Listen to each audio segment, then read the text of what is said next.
Hallelujah. Glory to God. Ah. Ce matin, merci. Ce matin, nous allons... Ah, merci, Alexandre. Premièrement, je veux remercier Pasteur Mathieu, Pasteur Vanessa, qui sont à Granby avec Joshua pour m'avoir honoré par que je puisse vous parler. Et c'est certainement une grande chose de payer la dette. D'enlever la dette, c'est une grande chose. C'est un affranchissage. C'est un fardeau qui n'est plus là. Et ça, c'est énorme. Mais je sers le Dieu qui affranchit. Nous servons un Dieu qui affranchit. Et merci à tous qui ont participé, que ce soit affranchi. Je peux vous garantir que les personnes qui partent des églises maintenant, ils ont beaucoup de difficultés à trouver une place. En partie parce que les municipalités ne veulent pas les donner une place, parce que ce n'est pas taxé. Ils ne veulent pas donner une place qui ne soit pas taxée.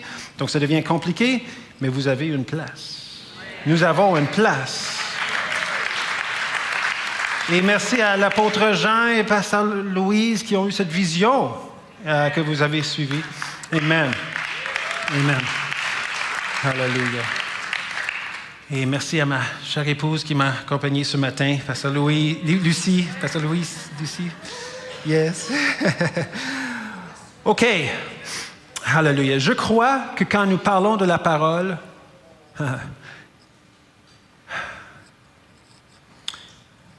je crois qu'il y a des anges ici qui ont empilé des cadeaux. Il y a un empilage de cadeaux. Vous savez, à Noël, il y a une petite pile de cadeaux, des fois. Mais là, on parle d'un empilage de cadeaux qui vont jusqu'au toit, jusqu'au plafond. C'est des dons, c'est des cadeaux pour vous tous. Vous avez juste à ouvrir votre cœur. C'est les anges qui vont le distribuer. Mais ils sont là. Et ils sont en train de le distribuer. Ça, c'est pas dans ma prêche, en passant. La parole. On est sur le dernier message sur discipline personnelle et on va parler de la parole de Dieu. Une lumière sur mon sentier, en psaume 119, 105. Prochain diapo, s'il vous plaît. Donc, je vais vous parler un peu de Chag Shamayesh, qui est le mot qui veut dire bonne fête. Qu'est-ce qui célèbre à Shavuot? J'ai besoin du tableau, Alex, s'il vous plaît. Pas tout de suite, mais je peux l'amener tout de suite si vous voulez. En passant, Shavuot, ça veut dire semaine. Parce qu'il attendait 7 semaines et c'était une récolte. En fait, il était comme on appelait ça, c'est la première récolte. Et pour les Juifs, c'est super important, cette journée-là. C'est une des 3 fois dans l'année que tout le monde allait à Jérusalem. Hyper important. Et qu'est-ce qui est arrivé pour les Juifs? Est-ce que quelqu'un sait ici qu'est-ce qui est arrivé aujourd'hui? Aujourd'hui, je veux dire au Shavuot, pour le peuple juif. Ça va bloquer des... on va le mettre plus en arrière. Y a-t-il quelqu'un qui le sait? Oui. Les quoi? Non, ça c'est l'Église qui l'a reçu, le Saint-Esprit. Pour les Juifs, incroyable, c'est vraiment incroyable. Les 10 commandements. Ça, c'est qu'est-ce qu'ils célèbrent? Ils célèbrent, Dieu donne les 10 commandements et les lois. Pourquoi c'est important? C'est ça qui définit le peuple de Dieu, le peuple juif. C'est le code moral. Ils étaient sortis d'Égypte. Il n'y avait pas d'identité, sauf égyptien. Ils sortent d'Égypte. Là, ils sont un groupe d'esclaves, de quelques millions d'esclaves avec Moïse. Ils suivent le flamme, mais qui est Dieu? Ils ne savent pas. Ils ont été imprégnés de plein d'autres dieux en Égypte. Et là, le Dieu de l'univers, il va écrire de sa main un code moral de 10 points. Ce n'est pas les 10 opinions de Moïse. C'est les 10 commandements de Dieu. C'est une partie dans la Bible qui est écrite de la main de Dieu. Et vous savez que c'est des absolus. Et dans notre temps, les absolus ne sont pas de vogue. On ne veut pas d'absolu. On veut faire qu'est-ce qu'on veut. On veut appeler le bien mal, le mal bien. On veut appeler un homme une femme, puis une femme un homme. On veut faire tout ça. Ça n'a aucun sens, mais c'est ça qu'on veut faire. Pourquoi? Parce qu'il n'y a plus d'absolu. Il n'y a plus de code moral. Et le code moral a été donné le Shavuot. C'est énorme comme situation. Écrit de sa main. Et c'est possiblement, ce ne sera pas surprenant, vous allez voir, que c'est le même jour que Noé a vu l'arc-en-ciel. C'est ça que la tradition juive dit. Parce que c'est tout relié. Il n'y a aucun hasard dans la Bible. En Exode 32, 28, c'est marqué, les enfants de l'Égypte... OK, juste avant que je lis ça. Quand Dieu a écrit les 10 commandements, vous savez qu'en bas, les Israélites étaient en train de faire... Ils n'étaient pas Israël encore, mais les Juifs étaient en train de faire un veau d'or. Et ils ont loué un veau d'or qui vient de l'Égypte. C'est incroyable. Ils ont sorti de l'Égypte, ils ont vu la mer divisée en deux, ils ont passé à terre sec, ils ont vu l'armée égyptienne se noyer dans la mer. Ils se sont promenés dans le désert, ils sont rendus là, il y avait une montagne, Moïse est monté dans la montagne, il y avait du feu, il y avait des nuages, la gloire de Dieu. Et j'aurais besoin d'un Kleenex. Merci beaucoup. Je veux juste pas toute la boîte, juste un Kleenex. Merci, Alexandre. Super. Et qu'est-ce qui arrive? Ben, ils ont fait un veau d'or, ils ont commencé à louer le veau d'or. Mais on sait le résultat de ça, Moïse descend, pas content, Dieu n'est pas content. Et les Lévites, ils vont tuer des personnes. Il va y avoir un prix à payer pour ça. Ils vont tuer les personnes. Est-ce que vous vous souvenez combien de personnes sont mortes cette journée-là? 3000. 3000 personnes sont mortes. Rappelez-vous de ce chiffre. Il va revenir dans notre histoire. Prochain diapo. S'il vous plaît. Merci. Donc là, 3 mots hébreux. Baruch Ata Adonai. À Shavuot, il commence 3 prières avec ces 3 mots-là, mais aussi à d'autres fêtes. Baruch Ata Adonai, qui veut dire béni soit le Seigneur. Tournez votre voisin et dit Baruch Ata Adonai. Béni soit le Seigneur, le roi de l'univers. Alléluia. Alléluia, béni soit. Et ça fait partie de cet événement. Il allume des chandelles parce que Dieu est toujours lié avec la lumière. Où est-ce qu'il y a Dieu? Il n'y a pas de ténèbres. Il y a lumière. Alléluia. On est fait pour être dans la lumière. En fait, quand on va dehors, on voit le soleil. Savez-vous qu'est-ce que vous êtes en train de regarder à part du soleil ou ressentir? C'est la parole de Dieu manifestée. Dieu a créé le soleil. Il a prononcé « soleil, soit ». Il a aussi fait la lumière avant, mais vous comprenez, vous êtes en train de vivre l'effet, encore aujourd'hui, de la parole éternelle du Créateur. Et on est entouré par ça. On ne le réalise pas. On vit dedans. Mais la parole manifestée, c'est partout. En 1 Jean 1,5, c'est marqué, et je vais citer beaucoup de versets. Je ne vais pas tous les mettre à l'écran. Pourquoi? Parce qu'en réalité, la parole, ce n'est pas une lecture, c'est une écoute. La parole, c'est pour être écouté, pour être reçu comme message. On est là en train de la lire. C'est bon, on veut une discipline à le lire, mais il faut qu'on apprenne à l'écouter et à l'entendre et le laisser transformer nos cœurs. Donc, il y a des versets que je vais mettre, mais il y en a d'autres que je ne mettrai pas, je vais juste vous le dire. 1 Jean 1,5. La nouvelle que nous avons apprise de lui et que nous annonçons, c'est que, de Jésus, quand de lui, c'est que Dieu est lumière et qu'il n'y a point en lui de ténèbres. Sa parole, une lampe à nos pieds, une lumière sur nos sentiers. Psaume 119, 105. Prochain diapo, s'il vous plaît. Là, plusieurs milliers d'années plus tard, qu'est-ce qui arrive au Shavuot?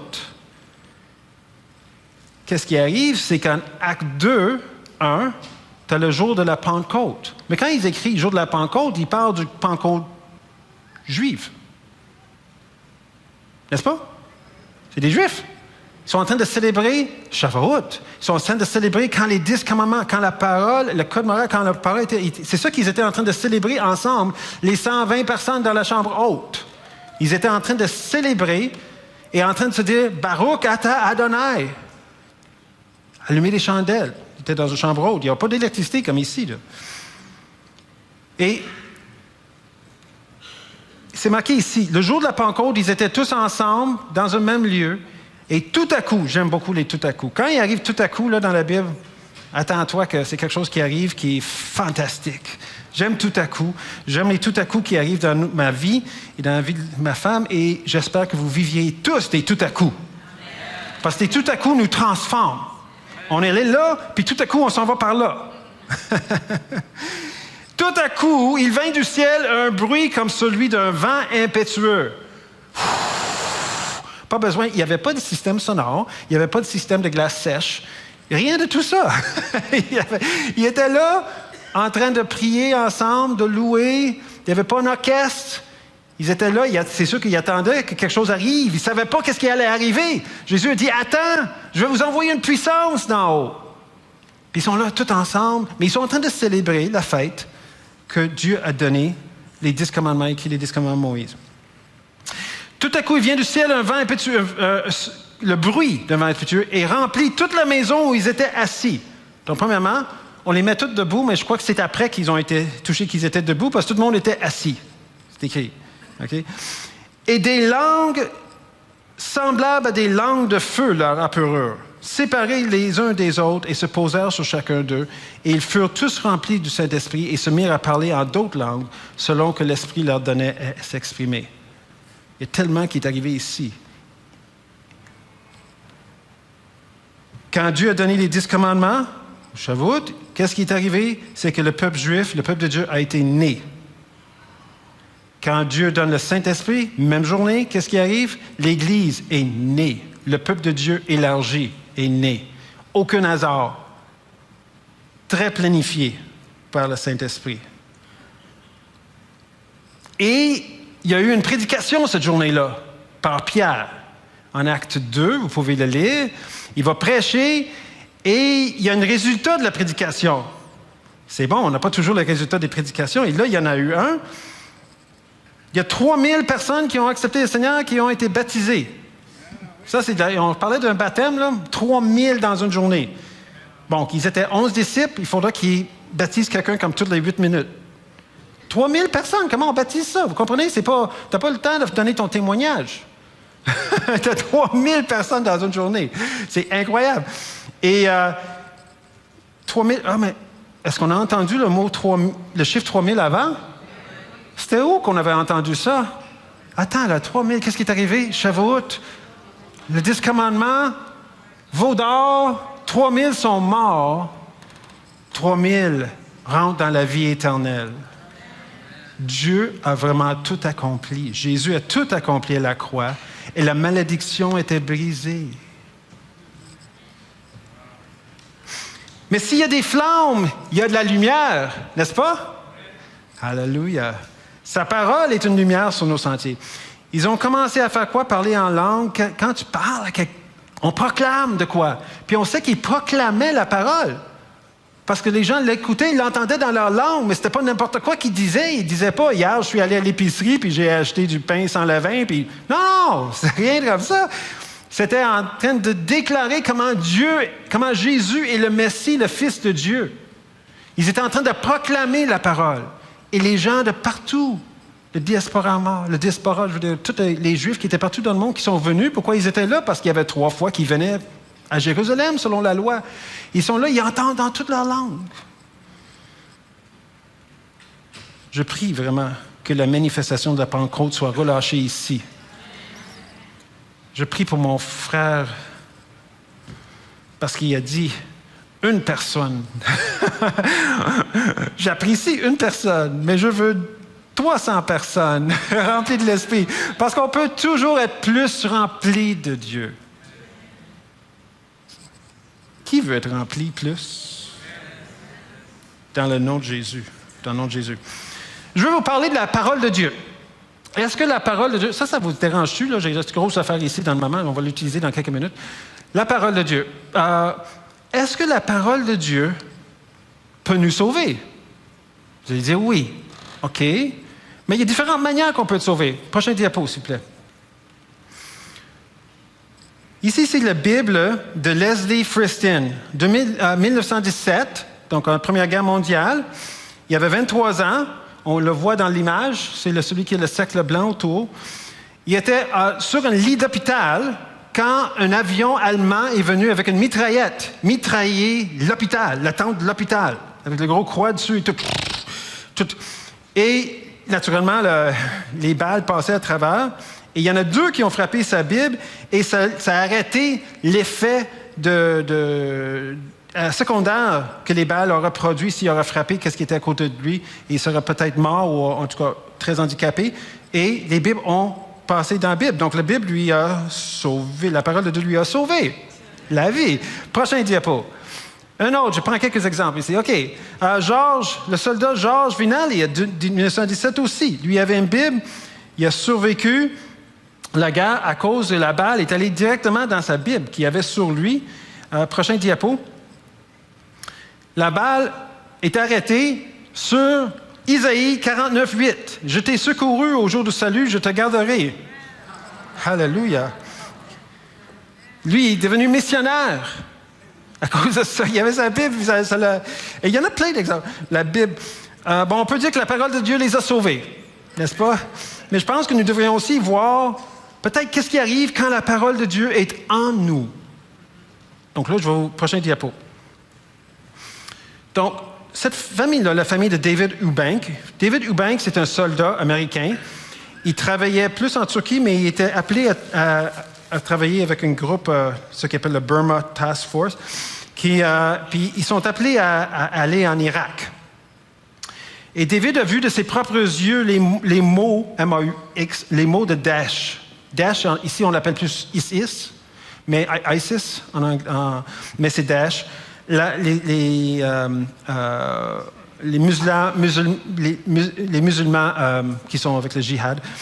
La veille de ce vétéran, donc qu'est-ce qu'on va voir dans la vidéo, c'est que la veille de ce vidéo, le soir avant, le Daesh, les gens étaient en train de mitrailler des gens complètement innocents qui marchaient à partir d'un autobus. Il y avait une centaine, dont 70 ont été tués.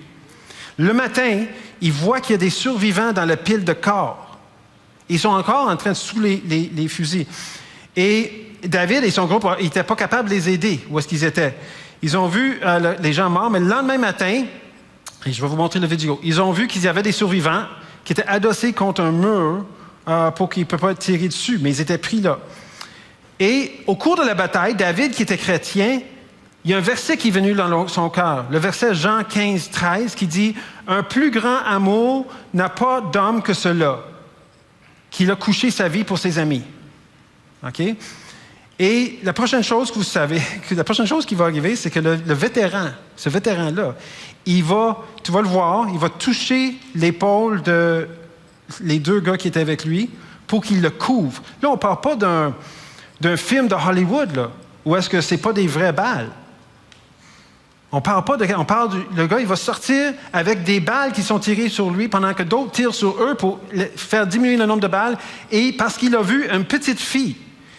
Et il a dit, cette petite fille pouvait être ma fille, donc qui était vivante. Il a dit, donc j'ai prié, c'est ça qu'il a dit. Mais j'ai pensé, si je meurs maintenant, ma femme et mes enfants comprendront que c'est pour l'amour de cette fille. Et c'est pourquoi je l'ai fait. Alors, vas-y avec le vidéo.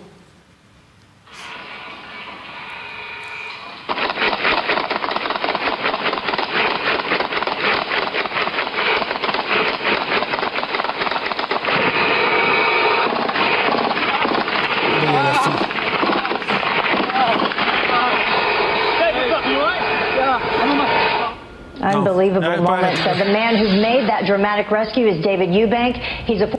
Donc, ça, c'est vraiment mettre sa foi en avant. La parole manifestée. Tu sors, c'est des vraies balles. Tu risques de rester ta vie. Mais tu as vu quelqu'un, le Seigneur t'a mis dans le cœur, va chercher cette fille. Ça, c'est bon. C'est mieux que juste la Bible qui t'arrête une balle. Sans arrière-pensée. Pourquoi ça a marché, ça? C'est parce que la parole...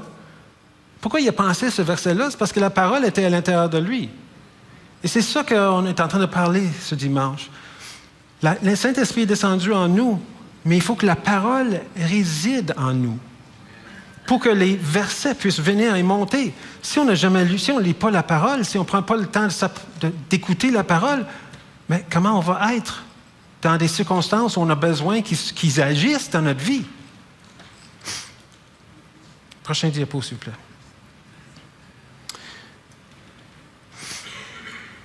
La parole... Ah non, avant lui, excusez-moi. Parfait. Donc, la parole de Dieu est beaucoup plus complexe que nous pouvons imaginer. Je m'excuse, je viens de... je ne sais pas quoi faire avec mon Kleenex. C'est beaucoup plus complexe. Donc, je vais vous montrer comment c'est inspiré du Saint-Esprit. Quand on lit quelque chose, on dit, on l'a lu. Ah oui, vous avez lu? Peut-être pas. Donc, on va voir. Prenons par exemple le psaume 119. Tout le monde sait, ou presque tout le monde sait que le psaume 119, c'est le plus long psaume de la Bible. C'est 176 versets, OK? Donc, on sait que c'est le plus long psaume de la Bible. Mais il y a beaucoup plus là-dedans. C'est, premièrement, tout le psaume, c'est une série de sous-titres. Ils ont un but, de célébrer la parole de Dieu. C'est pour ça qu'on le cite. Et ils vont même parler c'est même cité dans différentes fêtes, comme le Rosh Hashanah, qui est 119-72 est cité. Il y a 22 sections, et là que ça devient intéressant, bien, c'était déjà intéressant, mais les 22 sections correspondent aux 22 lettres de l'alphabet hébreu, et la première section commence avec Aleph, et il finit tout l'alphabet à Tav à la fin. Donc tu dis, oh, wow, OK, le gars, il l'a écrit, et il appelle ça un acronistique. Ils l'ont écrit d'une manière très spécifique en utilisant l'alphabet. Mais comme toutes les choses dans la Bible, il y a un mystère caché dans le mystère. Parce qu'on dit, les gens de ce temps-là, 4 000 ans, ils n'étaient pas intelligents. Est-ce que vous êtes capable d'écrire 176 versets avec l'ordre de l'alphabet? En avançant, puis après en reculant? Z serait difficile, probablement. Pas beaucoup de mots avec Z. Alors, on continue. Prochain diapo. Alors, voici le mystère dans le mystère. C'est que le mystère dans le mystère, c'est que plusieurs fois dans la Bible, on a cette situation où est-ce qu'on a l'alphabet grec, l'alphabet hébreu qui apparaît. Mais l'alphabet hébreu, les premières lettres, donc je ne sais pas si vous pouvez voir, mais ils sont soulignés ici. Les premières lettres, les autres, ils vont à droite à gauche. Donc, la première lettre de chaque alphabet ici. Mais ici, on est en train de parler des généalogies d'Adam jusqu'à Abraham.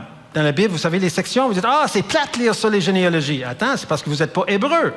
Si vous êtes hébreu, vous savez, mais gardons ça, les généalogies correspondent à l'alphabet. Leur nom correspond à l'alphabet. Comment vous faites ça? Chaque génération, ils ne sont pas tous vivants en même temps, là. Ils sont vivants, les parents leur donnent un nom. Mais le nom correspond exactement à où est-ce qu'ils sont dans l'alphabet. Mais en plus, il y a un message quand on met ces paroles-là ensemble. Et ce message-là, quand on prend les lettres, vous voyez, il y a 3 lettres ici, 3 lettres, veut dire « je pardonne ». Et là, je le mets en français à côté. Le message, c'est « je pardonne mes ennemis, ayant compassion et pardonnant ceux qui viennent de la poussière une deuxième fois ». Wow! Ceux qui viennent de la poussière. Adam est fait à partir de la poussière. C'est nous. Il y a un message de pardon et de compassion à l'intérieur des généalogies qui sont la partie que vous dites la plus plate de la Bible. Et pourtant, il y a un message de salut ici. Juste comme ce même message est dans Psaume 119, parce qu'ils utilisent le même principe. OK? Donc ça, c'est il y a 4000 ans. Mais c'est pas fini. Prochain diapo.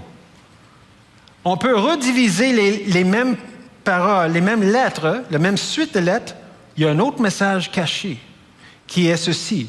Je choisirai un peuple circoncis, même beaucoup de peuples pour moi-même. Wow!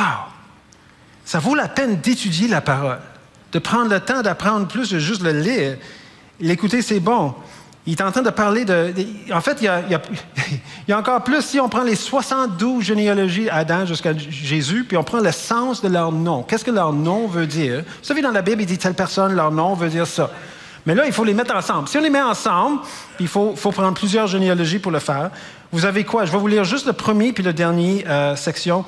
Le Dieu homme est appointé, un homme mortel de souffrance est né. La gloire de Dieu descendrait d'en haut, nous instruisant que sa mort donnera à ceux qui sont dans le désespoir du confort et du repos. Ça, c'est Dieu à Noé. Et si on regarde de Abiut à Jésus, voici le message, si on prend le sens de leur nom. Mon Père est glorieux. Mon Dieu va élever une aide, une personne juste. Le Seigneur va l'élever. Mon Dieu est ma louange, mon Dieu est mon secours, que le don de Jacob s'accroît, car Dieu est avec nous, le Messie. La partie plate de la Bible. C'est juste parce qu'on ne le sait pas. Mais il est là. Il y a plein de choses. Il y a des codes dans la Bible, il y a des prophéties dans la Bible. Il y a des choses comme, je ne sais pas, Ézéchiel 26, 1 à 5 parle du ville de Tyr. Et vous lisez ça, OK, c'est une sorte de prophétie contre une ville. Puis il dit, tout va être détruit. On va racler la poussière sur tes roches. On va même faire de la pêche par-dessus les pierres qui font par-dessus ta ville. Ben là, tu dis, ça n'a pas de sens. La ville n'est pas dans l'eau. Hein? Ça n'a pas de sens. Le prophète est en train de fabuler. Non, il n'est pas en train de fabuler. Qu'est-ce qui arrive? C'est que Nabuchodonosor va arriver, il va attaquer Tyr, il va les détruire, plus ou moins. Le peuple va aller sur une île, qui est juste un peu plus loin. Ils vont se sauver. La ville va être détruite, mais elle n'est pas dans l'eau. À peu près 250 années plus tard, Alexandre le Grand va venir. Alexandre le Grand, il va dire, moi je prends tout, incluant eux autres qui sont sur cette île là-bas, depuis 200 ans. Mais il dit, comment je vais faire pour mon armée d'arriver là? Il n'y a pas de pont. J'ai une armée. Je ne peux pas aller bateau. S'ils ne vont pas bateau, ils vont me vaincre. C'est des anciens Grecs. Là. Ils sont en pleine forme. Donc, qu'est-ce qu'il fait? Mais il dit, ici, j'ai plein de pierres. J'ai plein de pierres à terre qui fait la ville de Tyr. Alors, ils ont déplacé les pierres qui font la ville de Tyr. Ils ont fait un pont avec, qui est maintenant sous l'eau et sur lequel on fait de la pêche aujourd'hui. Exactement comme Ézéchiel 26, 1 à 5 a prédit. Il y a ça dans la parole. C'est excitant d'écouter la parole, de voir. Quand on parle de...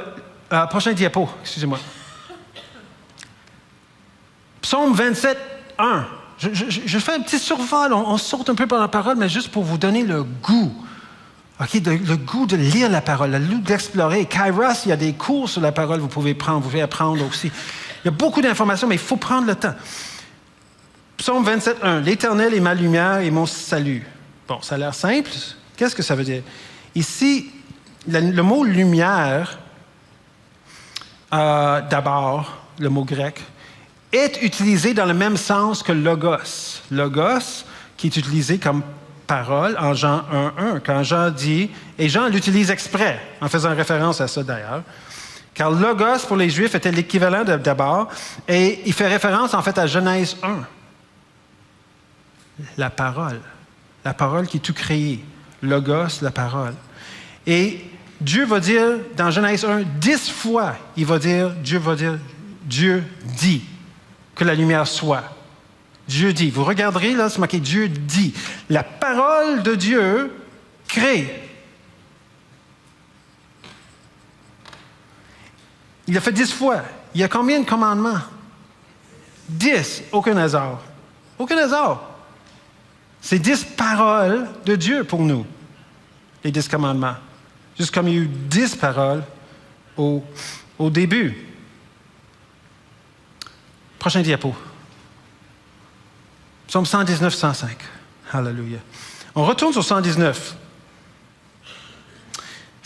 Psaume 119, d'ailleurs, je ne sais pas si vous connaissez le nom Wilberforce. Wilberforce, c'était un homme qui était un esclavagiste, qui, en Angleterre, qui a accepté le Seigneur, il s'est converti, il a changé complètement sa façon de faire et il a vraiment monté le cas contre l'esclavage en Angleterre et fait des grands percées. C'est un grand chrétien, mais lui, il était aussi un politicien. Lui, il connaissait le psaume 119 par cœur. Et quand il marchait entre le Parlement et chez lui, il était connu pour être en train de réciter psaume 119. Et il dit ici, et il faut savoir que psaume 119, c'est pas vraiment sur le sujet de comment faire entrer sa parole en nous, c'est plutôt comment nous exprimons sa parole qui vit en nous. En d'autres mots, c'est pas juste de lire des textes, c'est que psaume 119, c'est une expression de l'effet que la parole a sur la personne qui écrit psaume 119. C'est pour la raison qu'il a écrit, c'est parce que ça a transformé sa vie, la parole. Et donc, la parole est en train de sortir de lui. Et la parole est en train de sortir de lui comme des psaumes, dont 119. Et là, je voulais faire un petit exercice rapidement. Pas long, un peu interactif. Quand je parle de la parole de Dieu, bon, je ne peux pas avancer trop parce que vous ne le verrez pas ici. Quand je parle de la parole de Dieu, qu'est-ce que la parole de Dieu fait pour vous? Une à la fois, vas-y. Elle donne la vie. Donne la vie, dit M. Gédéon. Ah, c'est... non, t'as pas une. OK. Qui d'autre? Oui. Elle libère. Qu'est-ce que la parole donne? Elle vous libère, elle vous affranchit. Oui. Autre chose, oui. Une direction, elle nous guide. Elle est une guide, absolument. Y a-t-il d'autres? On va prendre 5, 6. Oui, il y en a un. Enseigne, absolument, enseigne.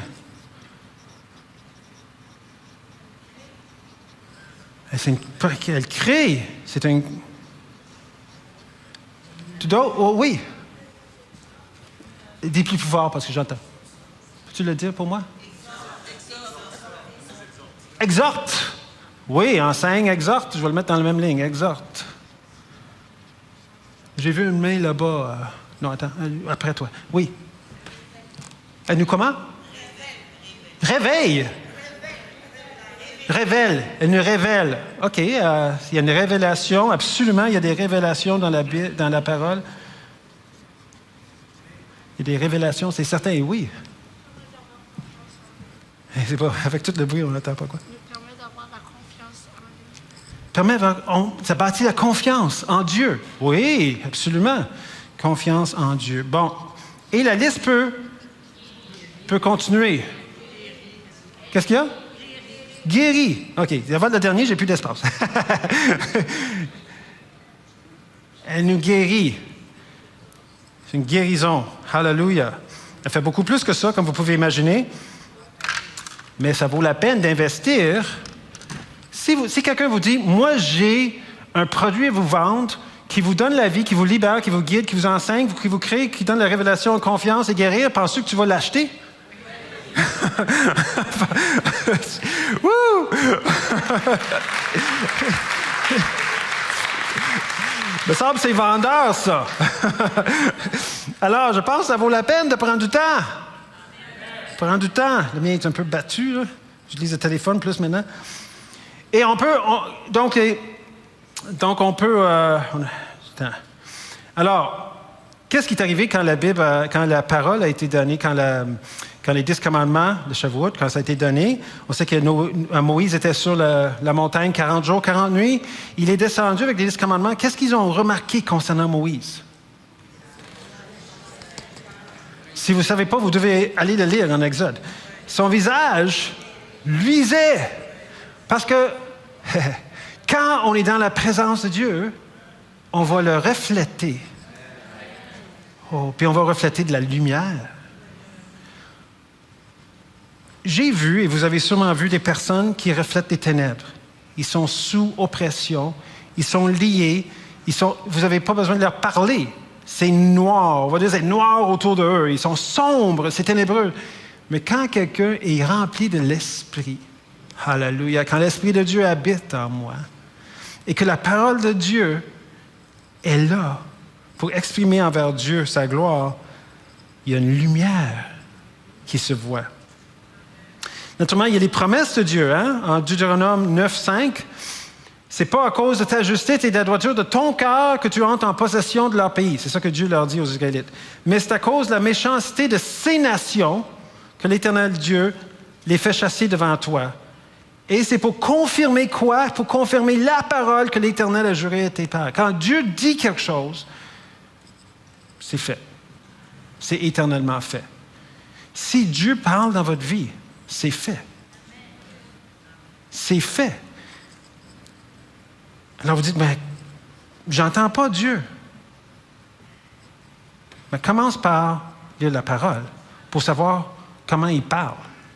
Parce que sinon, vous pouvez entendre toutes sortes de voix et vous ne saurez pas parce que vous n'avez pas les barèmes qui sont dans la parole. Quelqu'un qui lit la parole régulièrement, il peut entendre une voix puis il sait tout de suite, hey, ça, c'est pas la Bible, ça. C'est pas la parole de Dieu, ça.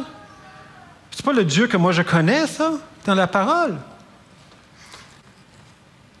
Une fois, quand j'étais plus jeune, j'étais à Montréal, j'avais déménagé à Montréal, je cherchais une église.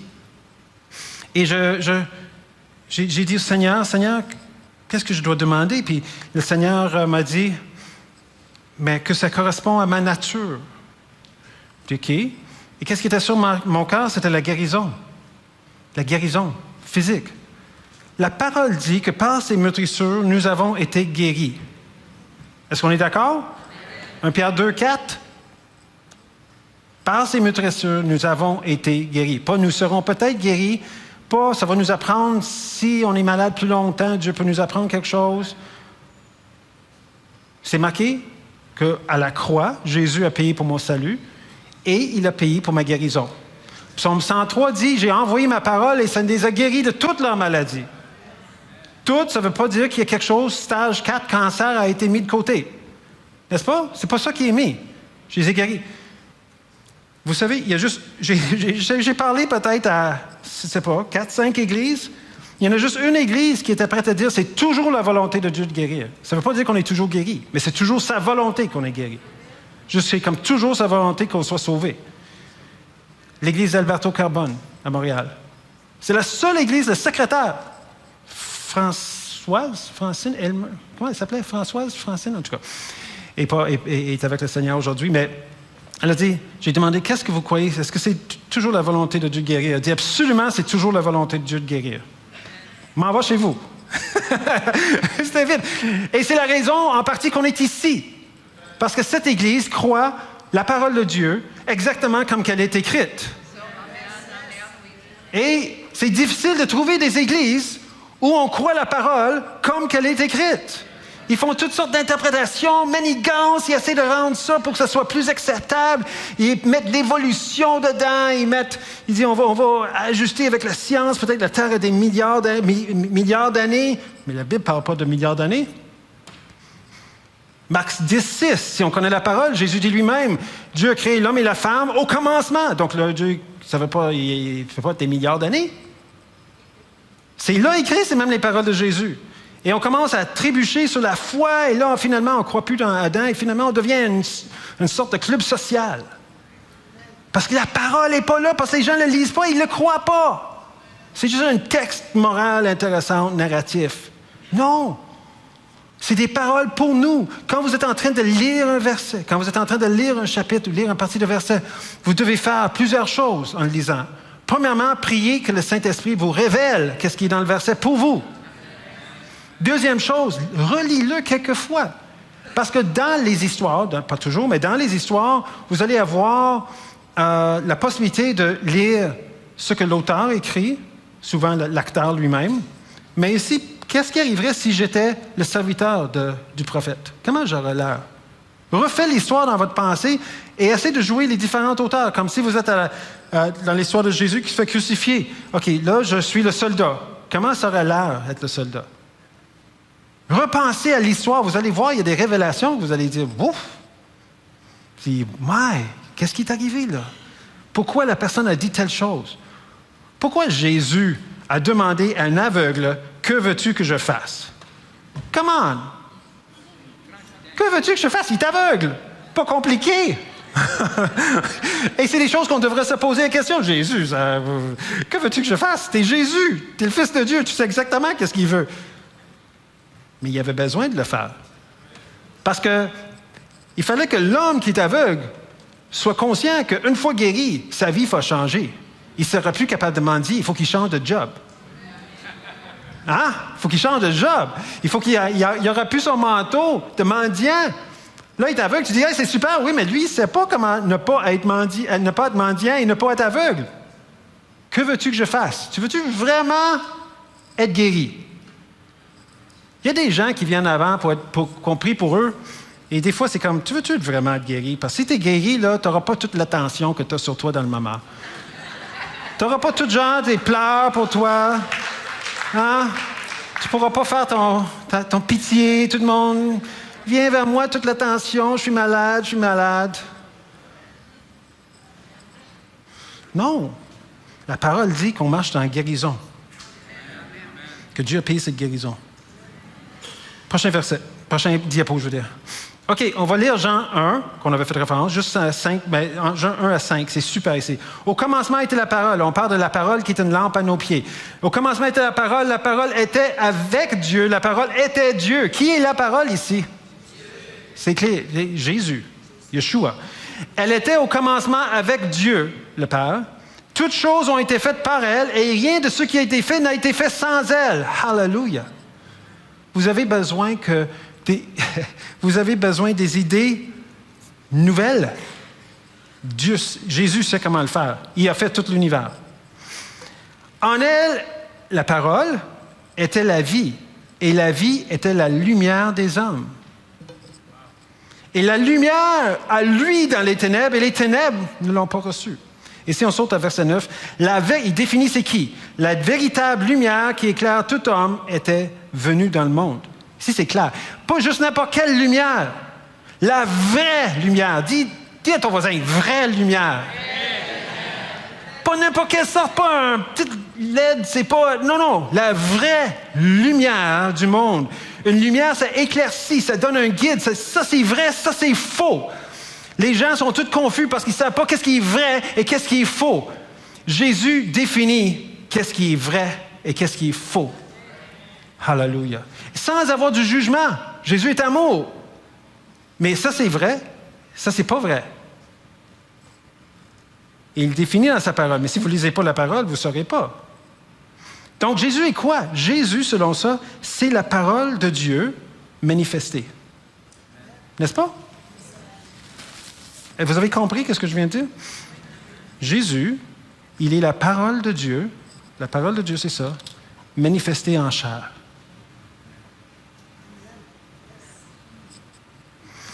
Vous ne comprenez pas, mais on va continuer. Vous allez voir. Vous ne comprenez pas l'essence de ça. C'est incroyable. Là. Prochain verset. C'est correct. Il va saisir. On va la voir. Jean 8, 12. Jean, il dit quoi? Jean dit de Jésus, « Je suis... » Jésus qui parle. Là, c'est Jésus qui déclare. Là, c'est très clair. On a parlé de Psaume 119, écrit 1000 ans avant Jésus. « Je suis la lumière du monde. » Ça ne peut pas être plus clair, là. « Celui qui me suit ne marchera pas dans les ténèbres, mais il aura la lumière de la vie. » Et 1 Jean 1,5, on l'a cité, « La nouvelle que nous avons apprise de lui, que nous vous annonçons, c'est que Dieu est lumière et qu'il n'y a point en lui de ténèbres. » Le ciel est plein de lumière. Les anges sont lumineux. Le bootcamp où est-ce qu'on était récemment, il y a eu une soirée incroyable où est-ce que on ressentait les anges, on ressentait le ciel qui était sur terre. Et Guillaume, es-tu ici aujourd'hui? Non, il n'est pas ici. Guillaume, plus grand que moi, là, un Français, qui est dans notre église, il a vu des faisceaux de lumière qui descendaient dans la salle. Joshua, quand moi je le ressentais, que la présence de Dieu était là, qu'il y avait des anges, j'ai vu Joshua en train de jouer, puis il regarde là, puis il regarde vers le haut. J'ai demandé, Joshua, pourquoi tu as regardé vers le haut? Il dit, parce que j'ai vu des anges. Il y avait des anges, et les anges sont toujours lumineux. Parce qu'ils amènent avec eux qu'est-ce qui est au ciel, comme Jésus a amené avec lui, qu'est-ce qui est du ciel. Au début de l'église de Pasteur Alberto, il y avait un prêche qu'il faisait sur Genèse, d'ailleurs. Et pendant qu'il prêchait, c'était un soir, pendant qu'il prêchait, il y a un faisceau lumineux qui est apparu au centre de la salle. Sans aucun effet, rien. Il y a juste un faisceau de lumière qui s'est installé au centre de la salle et il y avait une senteur de rose qui a rempli la place. La parole manifeste, elle manifeste encore aujourd'hui. La parole est éternelle. J'ai un chrétien trompettiste que j'apprécie beaucoup qui s'appelle Phil Driscoll. Et Phil Driscoll, quand il est revenu à Christ, il a demandé au Seigneur, « Seigneur, qu'est-ce qui fait que le ciel est éternel? » Et le Seigneur lui a dit, « C'est le son qu'elle contient. » Le ciel qu'il contient, c'est le son qu'il contient. Mais le son, c'est quoi? C'est la parole proclamée. C'est pour ça qu'on fait des déclarations, qu'on dit à voix haute des versets. C'est la parole proclamée. Vous êtes en train d'activer le ciel sur terre. Et Dieu lui a dit, puis là, Phil Driscoll, il a demandé, mais qu'est-ce qui a fait que Satan a tombé? Il dit, son son a changé. Écoutez vos paroles. Jésus a bien dit, c'est pas qu'est-ce qui rentre dans l'homme qui cause un problème, c'est qu'est-ce qui sort. La parole. Pourquoi c'est super important? Si vous avez accepté le Seigneur Jésus dans votre vie, si vous avez donné votre vie à Jésus, est-ce que c'est pas vrai que le Saint-Esprit vient habiter en vous? On appelle en chrétien tabernaclé, parce que c'est par rapport à la fête des tabernacles. Bon, des Juifs, il vient vivre. L'Esprit de Dieu vient vivre avec nous, n'est-ce pas? Il vient vivre en nous. Alors, à partir de là, vous êtes responsable de ce qui sort de votre bouche. C'est sûr qu'on peut dire des choses qu'on ne veut pas dire, puis on dit pardon, mais vite, écoute ce que vous dites. Parce que vos paroles ont une portée et peuvent avoir une portée éternelle. Parce que Dieu vit en nous. De l'autre côté, bénédiction peut être vos paroles. Une bénédiction continuelle peut être vos paroles.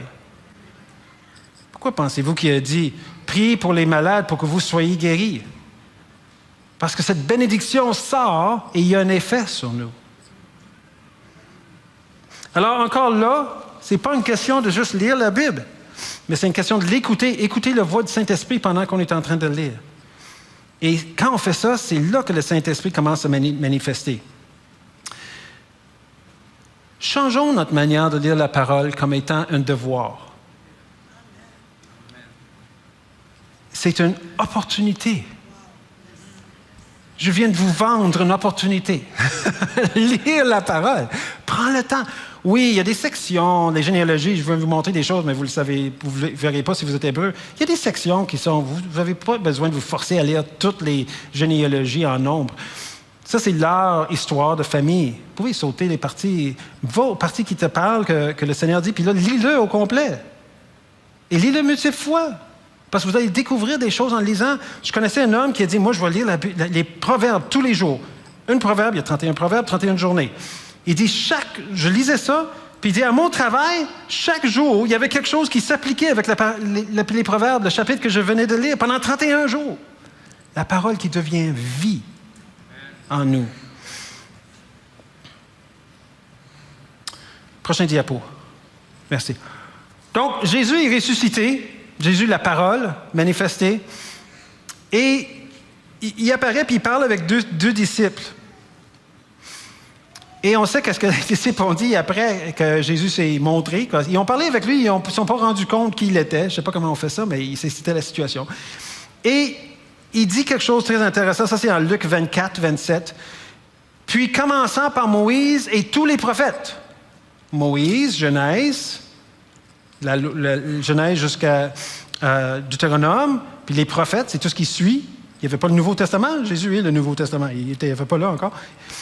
Donc, il y avait ça. Il dit, commençant par Moïse et tous les prophètes, il leur expliquait dans toutes les Écritures ce qui le regardait. OK, ça, c'est une clé. Ça veut dire que quand on lit la parole, on devrait être capable de trouver Jésus dans ce qu'on est en train de lire. Dans la parole. Parce que c'est une révélation de la parole de Dieu. Alors, et c'est drôle comment ça les affectait, parce qu'ils ont dit, on sentait notre cœur brûler en nous. Il y avait un effet sur le monde physique. Lire la parole, dire la parole, proclamer la parole, vivre la parole, ne peut faire autre chose que de changer votre monde physique, naturel et spirituel. On ne peut pas comprendre notre alliance avec Dieu. Ça s'appelle testament. Testament, c'est une alliance. Testament, il faut que quelqu'un soit mort. Jésus est mort, ressuscité. On est co-héritier avec Jésus, la Bible dit. Tu ne peux pas comprendre quel est votre héritage si vous ne l'avez pas lu. Le salut ne peut se comprendre sans la parole. L'héritage, et elle nous guide dans notre quotidien.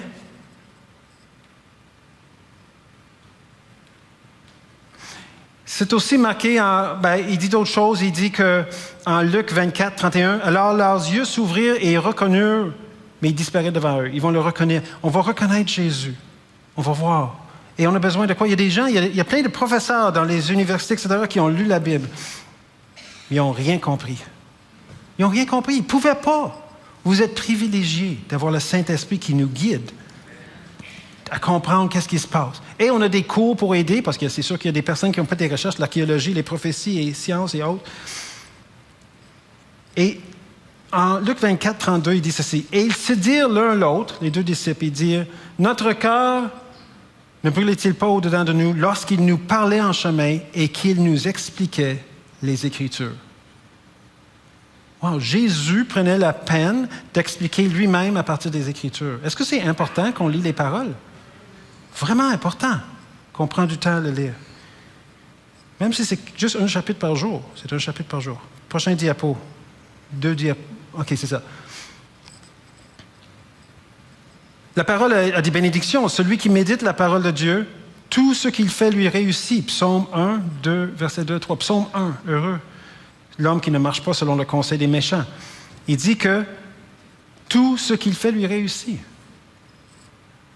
C'est bien de lire la parole. C'est sûr que si vous avez de quoi dans ta vie qui n'est pas bon, la parole va le révéler aussi, là. Et vous allez sentir inconfortable. Ça, c'est une bonne chose. Prochain diapo. La parole, c'est la clé de la prière répondue. Jean 15, 7 à 8. Jésus dit, « Si vous demeurez en moi et que mes paroles demeurent en vous. » Est-ce qu'il a bien dit ça? « Mes paroles demeurent en vous. » Répète, « Mes paroles demeurent en vous. »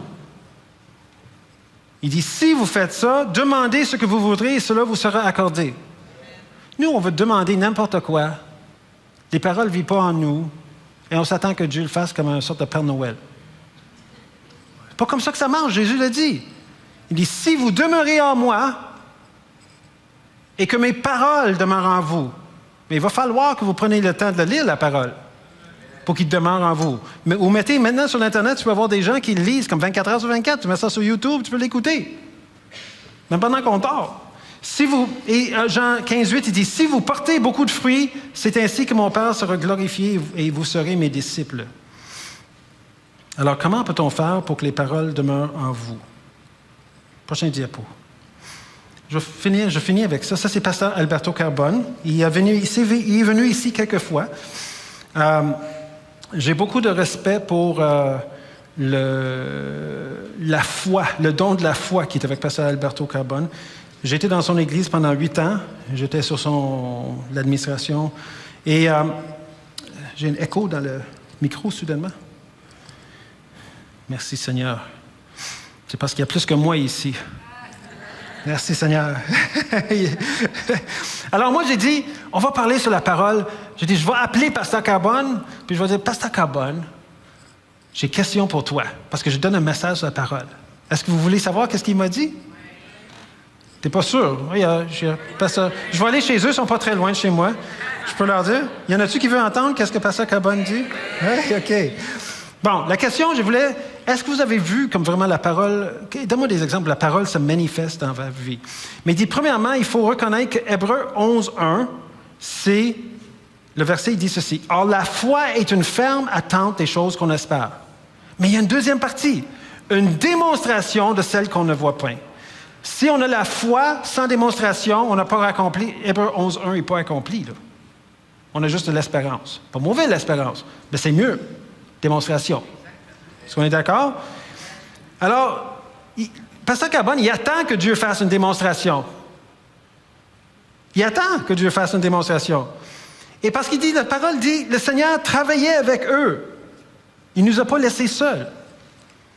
Et la foi vient de la parole proclamée. Ça doit être reçu par la foi. Cette parole doit être reçue par la foi. Par ces meurtrissures, nous sommes guéris. C'est la parole qu'on reçoit qui se manifeste. C'est ça qu'il a dit. C'est la parole qu'on reçoit, c'est ça qui va se manifester. Vous dites, « Ah, mais j'ai bien qui arrive dans ma vie. » Attends, là. Est-ce que vous vous êtes investi dans la parole pour que la parole puisse se manifester? Souvent, dans le cas de Jésus, Dieu le démontre avant qu'est-ce qu'il va faire. Il arrive sur le lieu, il sait déjà qu'est-ce que Dieu va faire. Et Pasteur Carbone, il a donné un exemple. Il dit, une fois, il dit, j'étais en train de prêcher, il dit, j'étais super fatigué, j'avais 3 réunions, je manquais d'énergie, et il dit, j'étais plus vieux. Et là, il y avait verset Isaïe 40, 31 qui vient à l'esprit. « Mais ceux qui se confient en l'Éternel renouvellent leur force, ils prennent le vol comme les aigles, ils courent, ils ne lassent point, ils marchent, ils ne se fatiguent point. » Et Dieu lui dit ceci, parce qu'il est super fatigué. Il dit, j'ai pris, puis il n'y a rien qui arrive. Dieu dit, « Est-ce que tu y crois? » Il dit, « Oui. » Alors le Seigneur a répondu, « Pourquoi tu ne l'as pas? » Là, il dit, ben, parce qu'il faut que je le saisisse. Ah! C'est pas juste dans notre intellect. Il faut que ça devienne révélation, faire partie de nous. Il dit, quand j'ai compris, il faut que je le saisisse. OK, Seigneur. Et là, il a commencé à vraiment vivre Isaïe 40 et il dit, soudainement, toute faiblesse est partie. Complètement prête à faire la 3e réunion. Dieu a dit, c'est déjà accompli. Tout est accompli. Et il a dit sur ses prochains diapos, avant. Oui, il devrait avoir quelque chose qui s'affiche en bas. Je ne sais pas pourquoi il ne s'est pas affiché. Ah, c'est parce que tu as utilisé l'ancienne. C'est pour ça. OK. Il y avait quelque chose qui allait s'écrire là, je vais vous le dire. Et j'ai trouvé que c'était super bon ce qu'il m'a dit. La place que la parole a dans ta vie est la place que Dieu a dans ta vie. Je vais le répéter.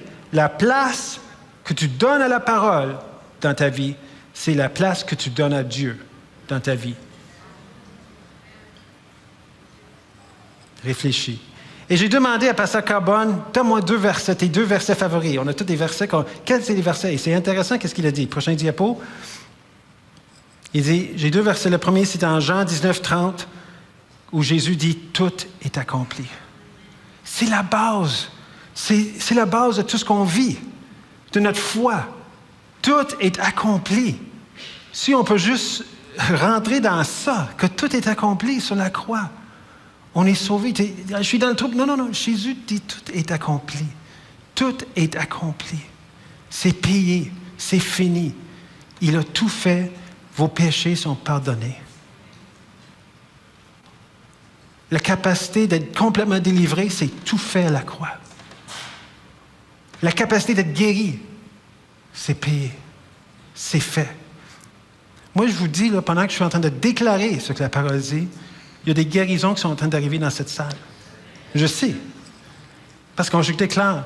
Et il dit, prochain diapo, son deuxième verset, c'est 2 Corinthiens 5, 17. Si quelqu'un est en Christ, il est une nouvelle créature.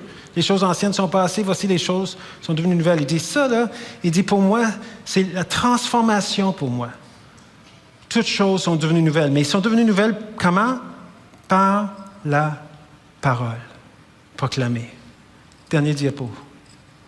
Et on est revenu au début, à Psaume 119. Un psaume qui déclare la parole de Dieu pendant 176 versets. J'espère que vous allez le lire bientôt. Vous voyez comment il est bon et goûteux de découvrir, oui, les musiciens peuvent venir, découvrir la parole de Dieu. À part de lire et étudier la Bible, il y a Kairos. Bon, je vais vous citer quelque chose important, 2 versets qui ne sont pas sur les diapos. Est-ce que vous avez aimé ce matin? Oui. Alléluia. Je ne prends aucune gloire, je veux juste savoir si ça vous parle. C'est le Seigneur. Marc 16, 20. Alors, je vous cite les versets. Pourquoi? Parce que c'est la parole.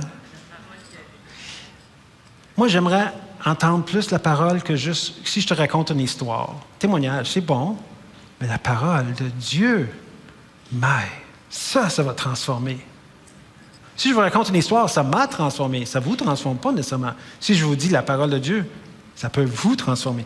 Marc 16, 20. Le Seigneur opérait avec eux et confirmait la parole par les miracles qui l'accompagnaient. Attends, revenons. Le Seigneur opérait avec eux et confirmait quoi? La parole. Ils savaient que le Seigneur, même s'il était parti au ciel, opérait avec eux. Pourquoi? Parce qu'il confirmait quoi? Il y a quelques personnes ici qui l'ont compris. Parce qu'il confirmait quoi? La parole. Wow! Et Hébreux 2,4, mon dernier verset. Dieu même, appuyant leur témoignage par des prodiges et des miracles, par divers actes de sa puissance, par les dons du Saint-Esprit selon sa volonté. Tout ça, c'est arrivé. Vous dites, mais moi, j'aimerais bien voir Dieu agir dans ma vie. Mais, commence à lire la parole et à le proclamer. Moi et ma maison, servirons le Seigneur. Commence, si vous ne le proclamez pas, proclame-le. Quand vous allez au travail, ouvrez la porte. Dites, Saint-Esprit, entrez devant moi. Si vous travaillez à la maison, avant que tu entres dans votre bureau, ouvre la porte. Saint-Esprit, entrez devant moi.